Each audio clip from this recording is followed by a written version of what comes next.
7 weeks ago today was the flood that hit this area here, which is mine and Melanie's hometown area. Where I'm standing is about, if the bridges were up, it's about a 5-minute drive from our house. We decided 5 weeks ago when I left here and was talking to the gentleman that owns this place, I told him I was going to build him a house. It's crazy because I have not been a contractor since 2010, and I left out of here thinking, what in the world have I done? I have really said something that I don't even know if I'm going to come through with. That's whenever God said, watch this. Since then, he has put so many people in my life that I cannot comprehend how, and I don't want to know how God works miracles. So right after that, I got to talking to a couple of guys that do excavation, Harrison Hartman, Noah Martin, Seth Phillips, and just stayed on the phone with them. Harrison has been great. Noah's been great.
And they got me in touch with Robin Carden, who is a contractor, and basically told me, I'm in it with the long haul with you. We're going to get this done.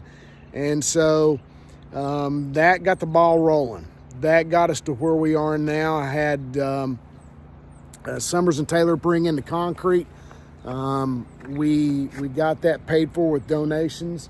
The block was laid by my Uncle Bill, Cousin Lee, Cousin Jamie, and a couple of their friends that laid the block for us. The block was paid for by another person. So I called Kat Latham, who works with Washington County EMA, and told her one certain day, I said, I'm really feeling down. Nobody's wanting to donate money. Nobody's really doing anything. And what do I need to do? And she said, call this gentleman in Morristown with Nolichucky Baptist Association. His name is Don Owen. Don has been a blessing to me. He told me to tell him the story of what's going on, what we're doing.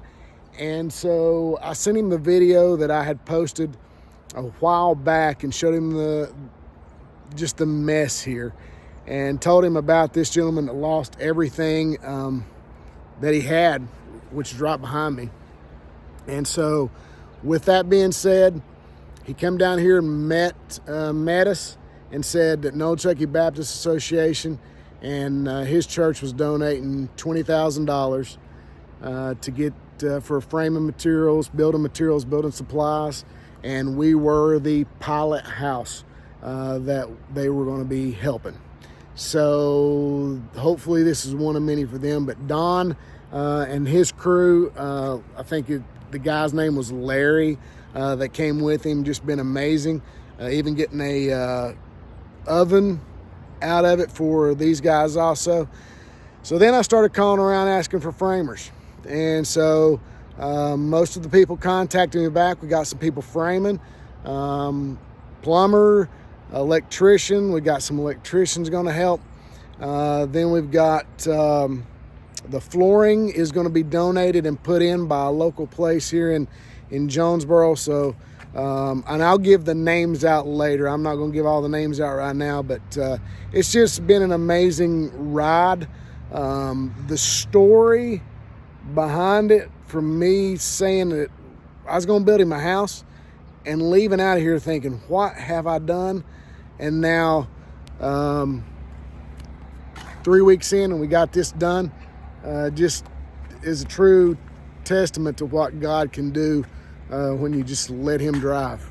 So I'm going to show you some drone footage of this, and I'm also going to show you some drone footage of where they're going to be building back Taylor Bridge and some more of the river. So hopefully I'll bring some more soon. Hopefully bring some more of this being framed up. So until then, keep continuing to put East Tennessee and North Carolina and all the places that were affected in your thoughts and prayers. And if you got money to donate it. And if you got material, donate it, because there's a lot of rebuilding going on. Thanks again for watching Rules Outdoors.